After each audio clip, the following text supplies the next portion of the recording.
Next episode of the Tradepreneur Show, as promised, learn how to hand it off right. What am I talking about? You're going to have to tune in to find out. Welcome back. Here we are, another episode of the Tradepreneur Show. Patrick Summers, the host, the Tradepreneur, one of many. Co-host Tanya Priest. Hello, hello. How you doing, Tanya? Doing great today. Wow, we're rocking and roll through summer.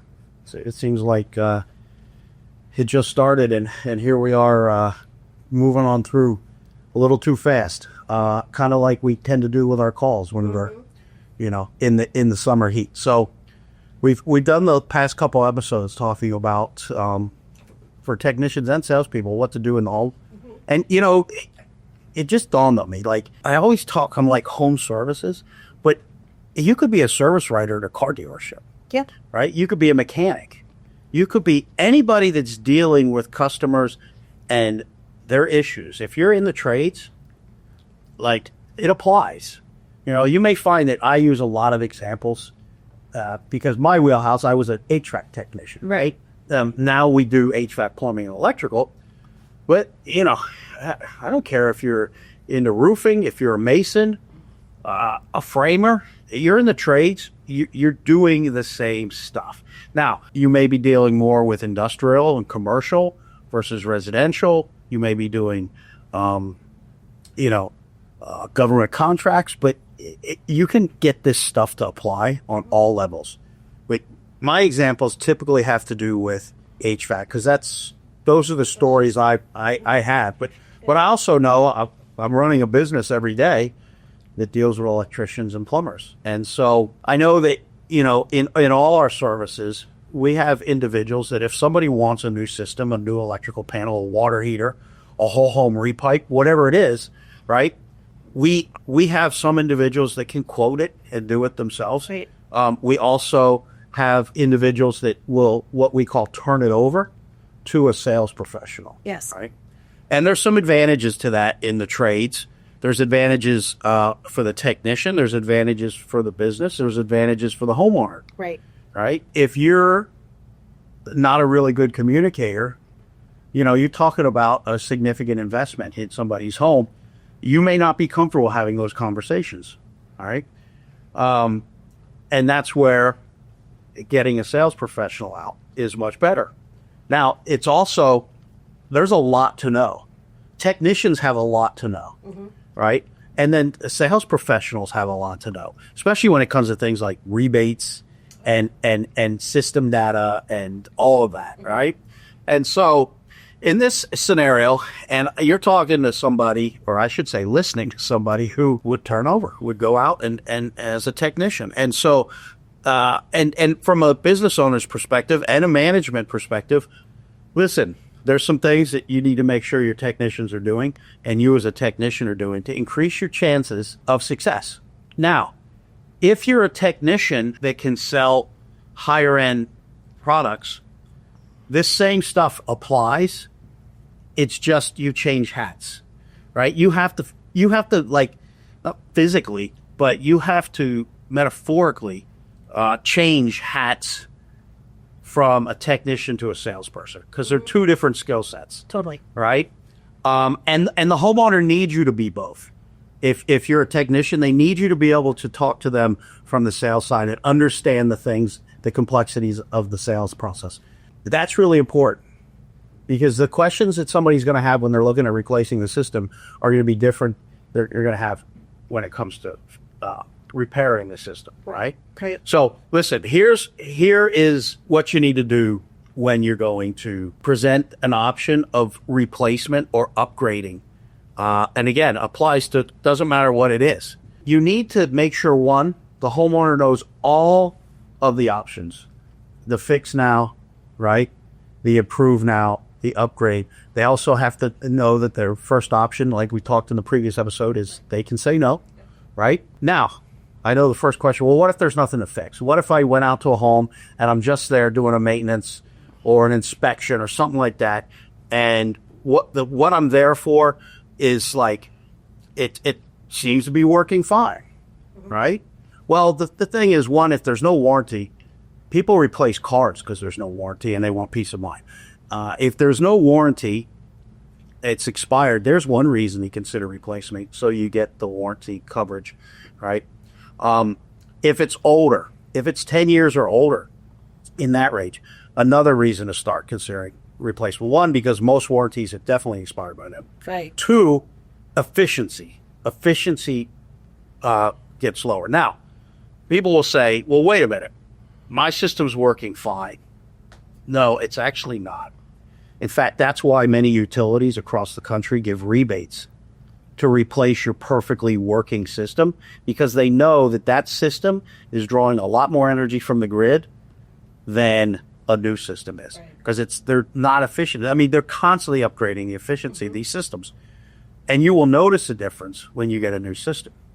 So it's not working fine. I tell people, listen, my grandmother, now she's passed away, but when she passed away, she was 92 years old. People would say, and she passed away at 94, but like people would say, my system's working fine. Listen, my grandmother's 92 years old. She's working fine for a 92-year-old. But she's outside of the design parameters of a 25-year-old. Right. Right? Right. So Absolutely. now we're talking human beings, so we don't necessarily replace them. And but you get the point, right? A system that was designed 10 years ago and has been operating is not working within design parameters. Okay, it still may be cooling and heating and everything like that, or your electricity still may be working, your water still may be heating, but it's not the same. It's outside of efficiency. So, with all of that said, you may have a replacement option or an upgrade now option on the table just because of system age, right? Regardless of what the system age is, because that's being proactive rather than reactive. And a lot of people will consider that. They'll at least think, it may be something I should look into, because even if I don't do it now, I'm going to do it in the future. So listen, number one, homeowner has to understand all their options that you have. You can't give them an option. I don't care if it's a 20-year-old system and the compressor's fried. Their only option is not just to replace. They can repair that. It doesn't make much sense, but they can, and that's their choice. Right. That's number one, right? So you've got to give them their options, and the first option being do nothing. Once they understand all their options, and you get to, listen, Tanya, I recommend replacement. Here's why I recommend replacement. In this case, your fix now is the capacitor. That's the minimum that's going to take, right? But there's some other concerns that I shared with you, which are just normal wear for this system. So if we don't fix them now, address them now, improve them now, then they will become an issue for you, and you're going to be spending that money down the road. So I recommend considering upgrading now, because you're going to spend the minimum of X amount of dollars today if you move forward. Why not take that and possibly consider putting it into a new system? And listen, I can get somebody out here to talk to you while I'm here. I still have things to do. I'll continue doing what I need to do. And when they come out, if you decide to replace the system, it's fantastic. Congratulations. I just need to finish up what I'm doing, get your signatures, whatnot, and be on my way. If you decide you do not want to replace the system and you want to go ahead and go with the repairs, then I can get that done, right away. And of course, if you don't want to do anything with us, that's fine as well. And then I'll just, finish up and be on my way. Now, listen, Tanya, here's something else. This is kind of how I look at it. Now, this part that I'm going to share with you, I would bring into the equation if there was questions or they were unsure. Or a lot of times they'll say, what would you do? Mm-hmm. And so this is where, and I used it, I said it consistently every time. I said, look, Tanya, do you play poker at all? I do. You do? I do. Okay, you're braver than me. I don't play poker. I kind of do. You know why I play poker? When it's on TV, right? Because when I have played poker, I'm not very good at it. And I lose. I win a little bit, but I overall lose. But you know what? When I play kind of on TV, I win every hand. Why? Because I can see everybody else's hand. Right. I know what to do. So right now, you're playing poker in the traditional sense. The only hand you can see is the hand you have in front of you. Right? If we bring out our comfort advisor, and sometimes this is where I have a little fun with it, I'll be like, quote unquote, salesperson, right? If we bring them out, now you can get all the information and the pros and cons of replacing your system. Now you're making a decision seeing everybody's hands. Wouldn't that be a better thing to do? Absolutely. Why not? Of course, because it doesn't cost you anything. It's just a little bit of time. We'll get them out here now or her out here now, and you make the decision. And guess what? If you want to go ahead and replace the system, I just got to collect and be on my way. If you decide you don't want to replace the system and let's say you want to go with the repair, come get me. We'll throw them out together. Yeah, okay, let's do that. So then I make the phone call to the office, right? Say, hey, listen, he wants to consider replacement, so on and so forth. Now, very, very important. If you are a business owner or a manager, if you're not doing this, you need to start doing it. You need to get that technician on site as much as possible. I'm sorry, the comfort advisor on site as much as possible when the technician is on site. There needs to be a proper handoff. The technician is the advisor. They built the rapport. They gave all the recommendations from the most basic item to full system replacement, right? They need to be in that. They need to hand off because now you're bringing a brand new person into the mix. And if you're bringing a new person into the mix, they're having to start over, completely over. Right. And what did we say in a previous episode about first impressions? This technician may have done everything correctly, done everything great. There's great rapport, trust, everything.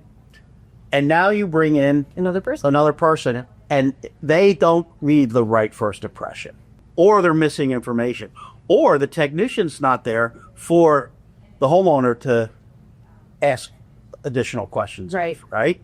So really, really important that you run an operation where you get the technician, comfort advisor on site while the technician's there. The other reason it's very important is if they don't go with replacement, if the technician's not there, odds are you're going to lose the repair. Mm-hmm. And if they do go with the repair, now you have the cost and inconvenience of sending a technician back to do a repair. And it's a cost and inconvenience to the business and to the homeowner, right? Or the business or customer, whoever you're serving. So that's really important. Now, again, if you don't have that structure in place, you need to get it in place at your business. Now, the comfort advisor gets dispatched, goes out to the call. Now, a couple things I think that are done wrong by the comfort advisor is they want to know a lot of information before they get on site. Yeah. I want him telling me everything when I get there. Yeah. In front of you. Were really good at that. In front of the client. Yeah. Whereas they're trying to call the tech and get information. And they want tons of information from the sales lead coordinator. It's like, listen, you get to the call and you'll get all that information if you have the right system in place. Now, comfort advisor shows up. Technicians, do not do this. Do not go out. First of all, do not sit in your truck and wait for them to get there.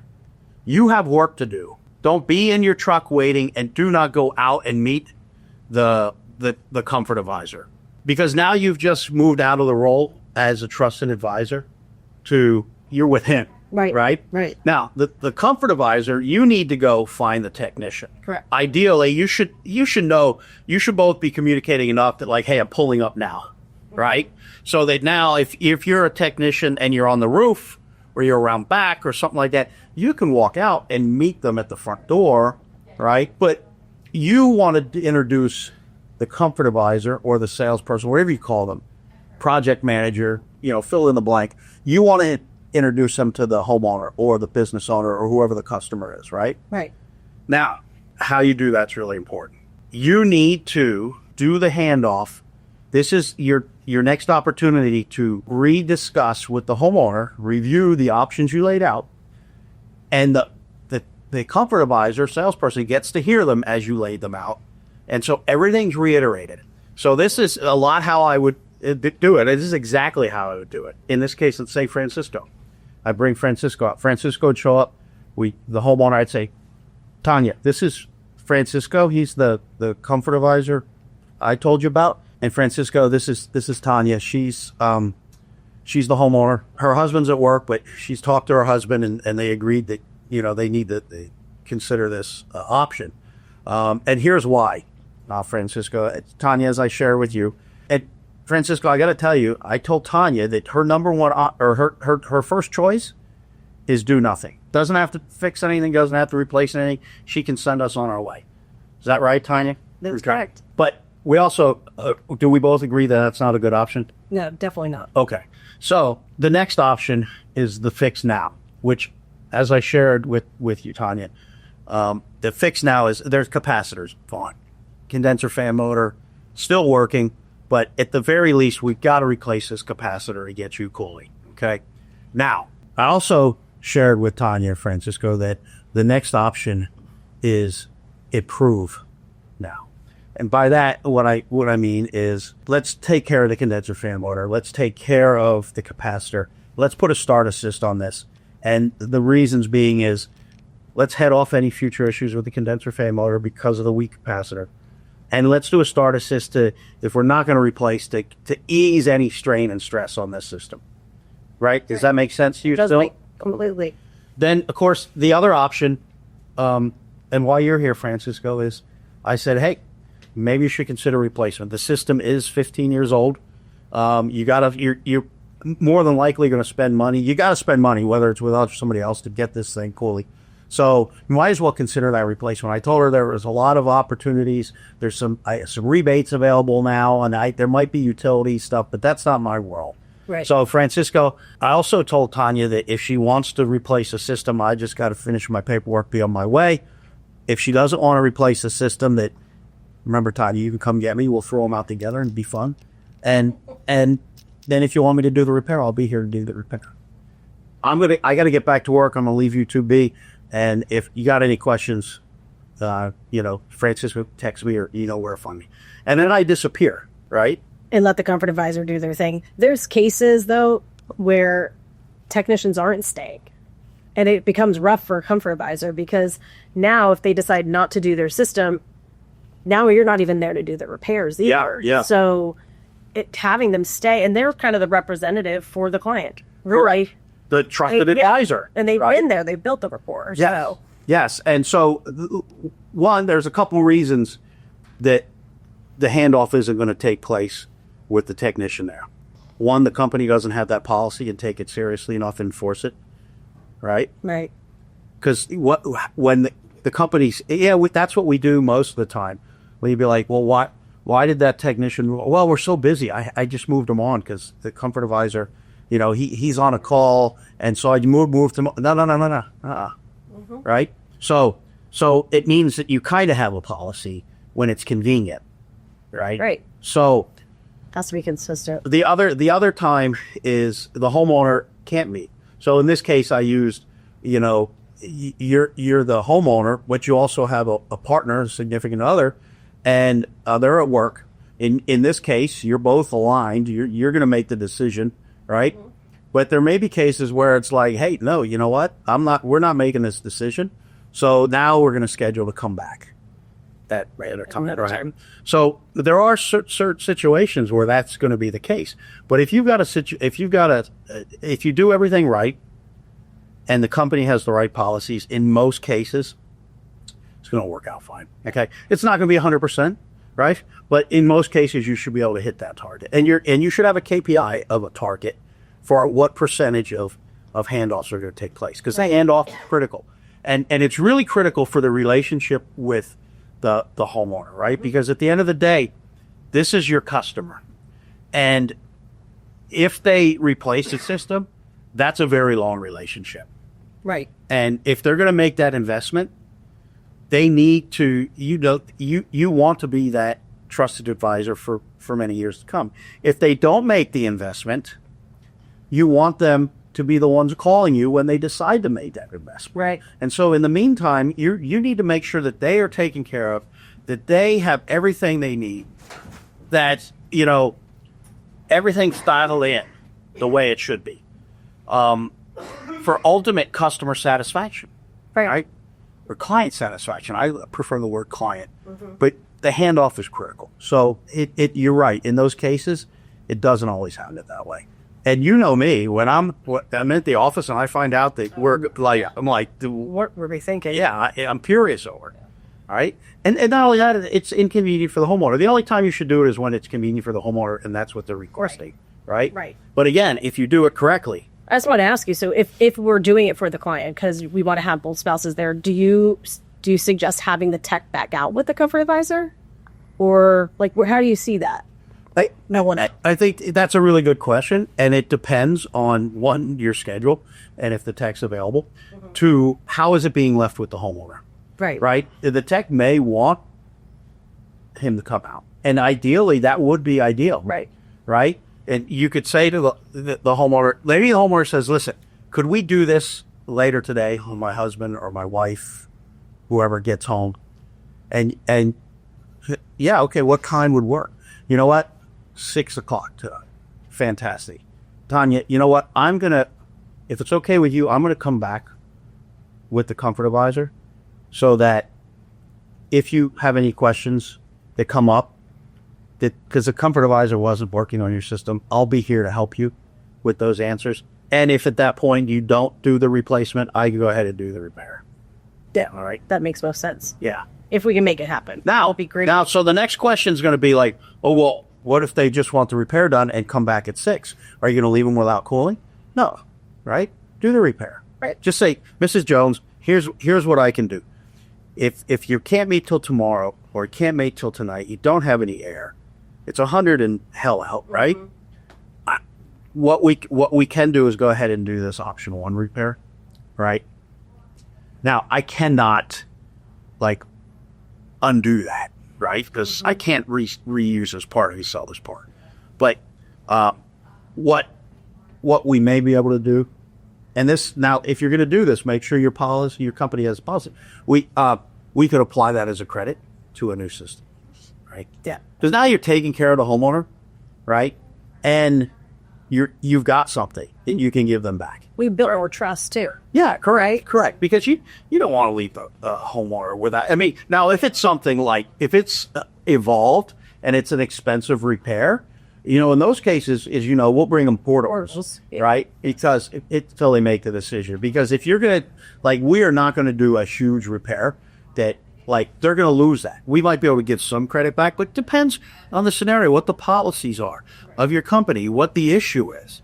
But, you're there to serve the client. You're there to help them. So, but ideally, if you get the handoff done at the right time, while you're present, fine. Because if you don't do it that way, and the homeowner decides they're not going to move forward with the repair, replace it, then you miss out on the repair a lot of times too. Right. And that could be, now, if it's not working, if it's not working, there's more urgency for the homeowner. If everything's working, but they do want to consider replacement because it's an older system and they know that they're going to have to deal with it sooner or later, so why not just look at it now? Let's figure it out now. Maybe your other options aren't to get it running. It's just to make it run better. Right. So let's say, in this case, a start assist. Right. Or it could be a preventative thing. Let's say the condenser fan motor, look, it's drawn some higher amps. There's oil on top of the compressor dripping from the CO bearings. So look, we know this thing's going to go out. So I would recommend, if you don't replace the system, be proactive. Let's replace this now. Let's not wait till it dies. Right. In that case, you are going to, the homeowner says, nah, we're not going to go with replacement. Why don't you just go ahead and get that motor taken care of for me? If you're not there, it's probably not going to happen, right? Yeah. Whereas if you're there, they're going to be like, yeah, we're not going to replace. Let's go ahead and get the motor taken care of, right? So the process, the handoff is critical. And number one, the homeowner better understand what the recommendations and findings are. Do not, and this happens, I've seen it happen. Comfort advisor comes out and the maintenance hasn't even been performed, or a full diagnostic hasn't even been performed. It's just an old system. So they had the conversation and I'm like, no, you do what you're there for. Right. And then you present the options. Yes. Right? Yes. And because you're giving that customer choices. And if one of the options is replace the condenser fan motor, That homeowner better have pictures of that condenser fan motor, the oil on the condenser or on top of the compressor, or they had better have gone out to it when you had it off, right, and seen it, and do the show and tell, so they know what you're talking about. Yeah. And then that comfort advisor better be as well versed in your findings and your recommendations before he sits down at the kitchen table, or office or desk, wherever they're going to talk. That's the way it has to happen. I mean, that to me, if it happens any other way, it's wrong. I have one more question for you. Yeah. Just in your experience with technicians being there, staying there, turning it over properly, and possibly not being there, what's that closing rate look like? Like, how much higher of a closing rate for that job happens versus tech not being there? Well, I'd have to do research to get exact numbers, but I will tell you it drops significantly. Okay. It drops significantly because, one, it's going to be lower anyways if there's not, if it's an operating system. Let's say it's just an older, inefficient system. It doesn't cool as well as it should, but it's working, right? Versus a system where, like, if you got a 12-year-old system and the compressor's shot, like, that's a very high close rate because a compressor is not a cheap repair, and a compressor is a huge repair. And a lot of times, depending on the system, the compressor has to be ordered. Right. All right. So now they're waiting. So that's an easier no-brain option for the homeowner. Whereas if you're out there doing a maintenance and the system's 15 years old and you talk to the homeowner, hey, you should consider replacing this. Well, there's some great incentives right now. There's no urgency. The homeowner, like, okay, but I don't have to do anything now, do I? Well, now you have to, as a sales professional, you have to help the homeowner see why it's in their best interest to move forward now. Right. Right. And that's the role of any sales professional. And guess what? I don't care what you do. We talked about this in episodes. You're a sales professional. So your job is to make sure that the homeowner understands the pros and cons of moving forward now versus waiting. Right. They also have to know all of the recommendations, and they have to understand them. And you have to, this is one of the things I saw that went through the roof. A comfort advisor went out. I was looking through the paperwork. I'm sorry, not comfort, a technician. Option 1, $7,000. It was like $7,100. Option 2, $7,400. Option 3 was like $7,800, or replace system. So I went in and I looked at the recommendations, and I was like, and this was nothing was wrong with the system. These were all like improvement options. Okay. So there's nothing wrong with what he lined out, right? Because they were all improve now, but there was no like fix now. So of those that were bundled, right? Because bundling makes a lot of sense. Mm-hmm. Of all those things that are bundled, right? Which one is the most important? Right? Pick one or two that's the most important, because you're telling the homeowner, like, I got to spend $7,000, or $7,000, mm-hmm. right? Like, that's odd. Yeah, the homeowner. Well, because it was like almost a system rejuvenation. It just each one had different elements in it. So it's like, no, wait a minute. Which one is the most important? Well, the blower motor. Here's why. Let me show you the pictures. Let me show you this. Now I have an option. I can pull this out, clean the motor, clean the squirrel cage, get everything dialed in, and it's going to be a lot better, right? Because this thing, look at Mrs. Homeowner, Mr. Homeowner, this thing's filthy there, right? But we can clean this up for you. But let me show you the other concerns as to why we should just replace this motor, mm-hmm. right? If you're not going to replace the system. And that's going to be X amount of dollars. Now, here's what, to me, that's the fix now. Let me show you the improve now, right? And maybe you have two different improve nows, right? Where you've bundled things. Okay, and then replacement. But, like, that guy's going to get no all day. Oh, you come into my house and my option is like $7,100, $7,400, $7,800. I'm going to tell you to go pound sand. Right. Right? And I'm not going to. I feel like I have no options. As somebody experienced in the trades, I was confused by what was being recommended. Now, was it all justified? Yeah, it was. Like everything, I looked at the pictures. I'm like, okay, yeah, that would make sense to replace. I would like, and the homeowner would basically have this rejuvenated system with some great warranty coverage and everything like that. But like, maybe they don't want that. Maybe they don't want to do anything. Which in this case, they didn't do anything. But maybe they said, you know what, shit. I don't want to replace now. I just don't want to deal with that. But man, looking at those pictures, I see what you're talking about. So you're telling me if I wait, this could be a problem. Well, here's what I'll tell you, Mr. and Mrs. Homeowner. This will fail. This blower motor will fail. What I can't tell you is when. Right. It could be in the next hour. It could be in the next 5 years. But what I do see are all issues of extreme wear.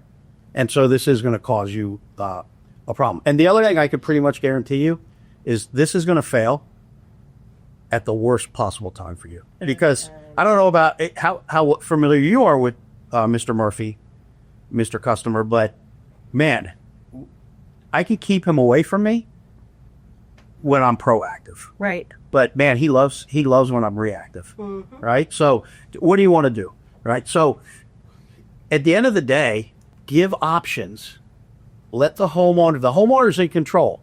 Yes. The homeowner's in control. And if you become a trusted advisor and you let them know what's going on and you give them the options and you make sure they understand the options and you build a rapport and you're likable and trustworthy and you convey that and you give multiple options with the option of no, right?